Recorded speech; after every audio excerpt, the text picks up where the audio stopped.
Michael Ouindil, bonjour. Vous êtes compositeur, designer sonore et vous avez créé en 1995 Sixième Son, une agence d'identité sonore qui vous a valu notamment d'être connu pour la création de l'identité sonore de la SNCF, que je crois beaucoup de nos auditeurs reconnaîtront. Alors vous êtes l'auteur de cet ouvrage qui vient de paraître aux éditions Débat Public, Le siècle du son. Et dans cet ouvrage, vous nous expliquez comment, après un XXe siècle marqué par la prédominance de l'image, on a basculé dans une nouvelle ère, l'ère du son. Est-ce que vous pouvez nous expliquer brièvement ce changement d'époque dans lequel nous vivons ? Bon, je crois qu'il y a un changement d'époque lié à deux choses, un élément positif et un élément négatif. L'élément négatif, c'est que les images, les mots ont perdu de leur impact, peut-être parce que les autorités, qu'il s'agisse des autorités politiques, économiques, ont abusé d'un certain nombre de mots et qu'ils ont perdu de leur sens, ils ont perdu de la valeur. Et c'est un peu vrai aussi pour l'image. On a mis l'image à toutes les sauces et parfois on l'a manipulée de façon un peu vulgaire, un peu grossière et elle a perdu son crédit. Et à l'inverse, en ce qui concerne le son, en ce qui concerne la musique, jamais dans l'histoire de l'humanité, le son, la musique n'ont eu cette puissance. Cette puissance, elle est liée à deux facteurs assez simples. La combinaison de facteurs qui sont d'ordre biologique. Le son, c'est un sens important, c'est un sens qui nous a toujours guidés, mais cette puissance, elle est décuplée par des facteurs qui sont de nature technologique et qui font finalement que le son, la musique, sont devenus sûrement le langage le plus puissant, le plus partagé et le mieux compris. Alors effectivement, cette puissance, vous l'expliquez très bien dans l'ouvrage, elle repose sur trois piliers que sont l'universalité d'une part, la sincérité et la vérité. Alors en quoi est-ce qu'un son aujourd'hui peut être notamment plus universel qu'une image ? Bon, d'abord, quand vous écoutez un instrument, quand vous portez l'attention à une mélodie, vous n'avez pas besoin de la traduire. Moi, je vous parle là en français. Si je vous parle dans une autre langue, on va mettre de côté un certain nombre de gens. Un certain nombre de bruits sont complètement universels. Le bruit d'un oiseau, le bruit d'un cœur qui bat. Donc, il y avait, je dirais presque intrinsèquement, une partie universelle.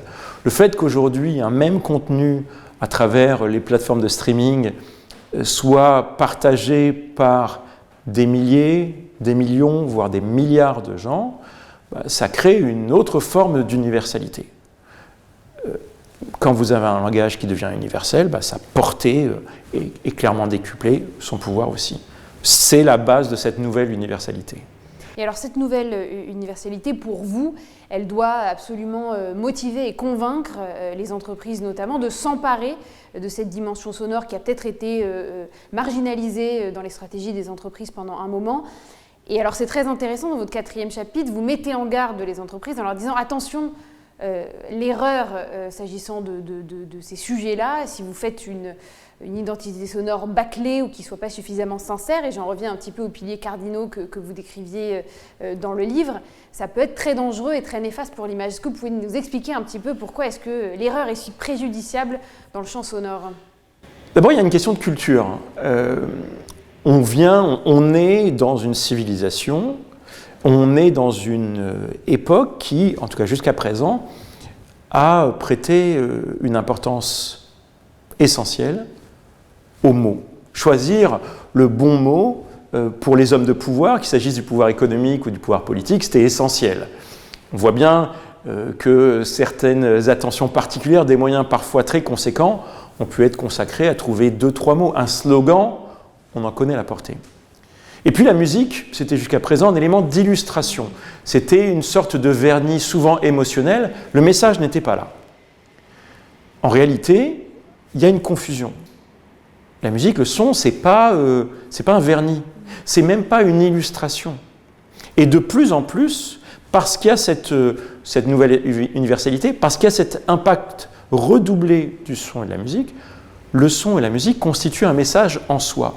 Pourquoi est-ce que je mets en garde aujourd'hui contre le contresens ? C'est que finalement, vous travaillez un message parlé, écrit, qui va dans une direction, et puis vous prêtez moins attention à ce que vous imaginez être un accompagnement, et en réalité, le sens de l'accompagnement peut être tout à fait opposé au sens du message que vous voulez amener. Or, et il y a 50 façons de le prouver, quand vous avez un message sonore qui va dans une direction et un message écrit ou visuel qui va dans une autre direction, celui qui l'emporte, et on peut le mesurer dans la capacité de perception des gens, celui qui l'emporte, c'est le message sonore, c'est le message musical.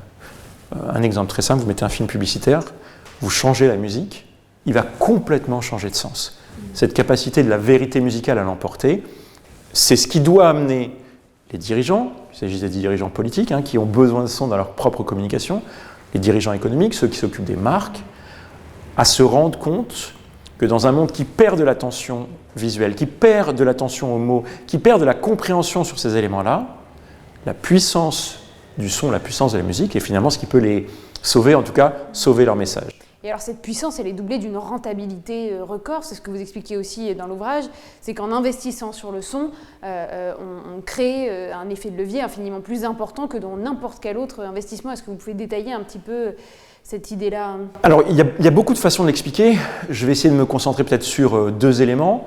Le premier élément, c'est que l'attention que nous avons, nous, notre capacité à nous concentrer sur quelque chose, et donc finalement à nous laisser influencer par quelque chose, quand ce quelque chose est visuel ou verbal, au fur et à mesure des années, et c'est très marquant ces 20-30 dernières années, on a perdu de la capacité à se concentrer. Je rajoute une autre chose, c'est que si je vous regarde blanc, je ne peux pas voir ce qui se passe derrière moi. Par contre, je peux entendre ce qui se passe derrière moi. Le son a cette capacité à aller chercher aujourd'hui de l'attention d'une façon que le son et que le visuel ou le mot n'arrive plus à obtenir. Ensuite, d'abord parce qu'une mélodie, je n'ai pas besoin de la traduire. Aujourd'hui, tellement de marques sont dans un enjeu de globalisation. Et il n'y a pas besoin d'être une multinationale pour être dans un enjeu de globalisation. Quand vous devez aller toucher des gens, laisser une empreinte, et que ces gens sont de langues différentes et qui se trouvent dans beaucoup de pays, c'est compliqué. La musique offre cette capacité-là. Puis je rajouterai une dernière chose, c'est que face à la méfiance, face à la défiance que les mots, que les images peuvent susciter, on n'a pas cette barrière-là dans la musique. On n'a pas cette, je dirais, ce doute. La musique, elle touche pour ce qu'elle est et par sa nature. Je ne vais pas y opposer une sorte de rideau de méfiance. Donc ça fait déjà beaucoup de choses, et il y en a d'autres. Je dirais ce retour sur investissement, il fait que finalement, quand vous investissez la même somme dans une incarnation sonore, dans un message sonore musical, et quand vous le faites sous un angle verbal ou visuel, vous mesurez très vite que l'impact est très différent et qu'il est très favorable au son et à la musique. D'accord. Alors au début, vous nous avez dit qu'il y a ce nouveau paradigme du siècle du son qui s'explique notamment pour des raisons technologiques qui permettent la diffusion d'une part, mais au-delà de la diffusion, il y a un acteur dont on parle énormément ces dernières semaines, ces derniers mois, c'est l'intelligence artificielle. Est-ce que l'apparition de l'intelligence artificielle dans ce champ-là peut un petit peu bouleverser la façon dont on va appréhender la création musicale et la façon dont les marques peuvent s'emparer de cette identité sonore? Je crois qu'il est assez tôt, peut-être trop tôt pour parler de ce que va devenir réellement l'intelligence artificielle, mais l'intelligence artificielle, en réalité, ce qu'on lui demande et ce qu'on a l'air de vouloir lui faire faire pour les années qui viennent, c'est de répondre à un certain nombre de questions. C'est-à-dire que l'intelligence artificielle, elle ne crée pas la question, elle apporte une réponse. Donc, le problème que ça pose, c'est d'abord de savoir lui poser une question, savoir lui demander quelque chose. Moi, en tant que designer, en tant que compositeur, en tant que spécialiste des marques, le premier problème que ça me pose, c'est que la même question posée par deux personnes obtiendra la même réponse. Or, les marques, elles peuvent poser des questions similaires, mais elles ont des identités différentes. Donc, l'intelligence artificielle, dans le domaine musical, dans le domaine sonore, comme dans d'autres domaines, elle va être un outil au service de décideurs qui devront faire des choix. Ce n'est pas l'intelligence artificielle qui va faire les choix. Ce n'est pas l'intelligence artificielle qui va définir la stratégie. L'intelligence artificielle générative notamment, elle peut proposer des contenus. Donc moi, je l'envisage aujourd'hui, et chez 6e Son, on a un outil dans ce domaine-là, je l'envisage comme un outil pour produire plus vite, comme un outil pour offrir plus de possibilités. Mais en aucune manière, l'intelligence artificielle, elle va se substituer à deux choses, l'inventivité humaine et la prise de risque. Ces deux éléments restent entre les mains de gens comme vous et moi qui, à un moment, doivent décider. Et alors, quelles seraient, disons, les 3 recommandations essentielles que vous adresseriez aujourd'hui à un chef d'entreprise qui décide de s'emparer de cette question de l'identité sonore? Quels sont les 3 fondamentaux qu'il ne faut pas oublier pour définir sa stratégie et surtout les écueils à ne pas faire? Je crois que le premier écueil, c'est de comprendre que la musique, ça ne sert pas à se faire plaisir ni à faire plaisir aux autres. La musique, c'est un langage et un élément essentiel de la réussite dans le champ économique, c'est d'affirmer son identité et sa différence. Donc la première recommandation, c'est d'être sûr d'avoir une identité sonore, une incarnation musicale qui soit juste, qui soit unique et qui soit vecteur d'attention. C'est la première chose. La deuxième chose, c'est de veiller à la cohérence des systèmes qu'on bâtit. Un peu finalement comme on le fait depuis une vingtaine, une trentaine d'années dans le champ des identités visuelles. Un logo, oui, on sait que c'est important un logo, mais ça n'a d'impact, ça n'a de réalité que quand on l'applique. On l'applique à une carte de visite, une enseigne d'un point de vente, sur son site internet. Tout ça, ça forme un système. La force d'un système, c'est lié à son maillon plus faible, et donc il faut faire la chasse à cette faiblesse. La force, c'est la cohérence. Le deuxième conseil, c'est de veiller à ce que son identité sonore irradie, soit diffusée dans l'ensemble des canaux de sa prise de parole. Et puis la troisième chose, c'est une discipline aussi dans le temps. Les acteurs économiques, ils ne sont pas insensibles à la nouveauté. La nouveauté, ça a de l'intérêt.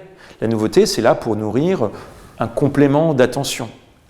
Mais la nouveauté ne doit pas créer de la confusion. La seule façon de faire que nouveauté et cohérence ne se combattent pas, c'est d'assurer dans le temps une discipline autour de son identité. J'ai une identité sonore, je ne l'ai pas pour 1 an, je ne l'ai pas pour 2 ans. Je m'occupe de marques qui ont leur identité sonore depuis 20 ans, depuis 30 ans. On aide une marque aux États-Unis, on aide cette marque à faire évoluer, mais vraiment de façon très harmonieuse et dans une forme de continuité, une identité sonore qu'elle a depuis pratiquement 70 ans. Cette notion de discipline dans le temps, c'est aussi celle qui fait qu'au fur et à mesure, vous créez de la richesse au lieu d'en détruire. C'est très clair. Merci infiniment. On aura bien compris que le maître mot, c'est donc celui d'une forme de pérennité un petit peu dans les messages, qui peut sembler parfois à contre-courant de l'esprit du temps où, comme vous le dites très justement, il y a cette injonction à la nouveauté permanente. Et je crois que vous appelez là à une attitude infiniment plus mesurée et porteuse. Donc, merci beaucoup, Michaël Boumindil. Je rappelle que vous êtes l'auteur de ce livre, Le siècle du son, qui est paru aux éditions Débat Public. Merci.